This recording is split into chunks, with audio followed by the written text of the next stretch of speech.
ముమ్మిడివరం నియోజకవర్గ YCP MLA అభ్యర్థి పొన్నాడ వెంకట సతీష్ కుమార్ ఎన్నికల ప్రచారం నిర్వహించారు. ముమ్మిడివరం నియోజకవర్గ వైసీపీ ఎమ్మెల్యే అభ్యర్థి పొన్నాడ వెంకట సతీష్ కుమార్ ఎన్నికల ప్రచారం నిర్వహించారు.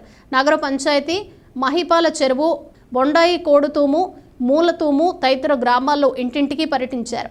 ఫ్యాన్ గుర్తుకు ఓటు వేసి గెలిపించాలని ఓటర్లను అభ్యర్థించారు. గ్రామాల్లో మహిళలు అడుగడుగునా ఘన స్వాగతం పలికారు. హారతులిచ్చి అభిమానాన్ని చాటుకున్నారు.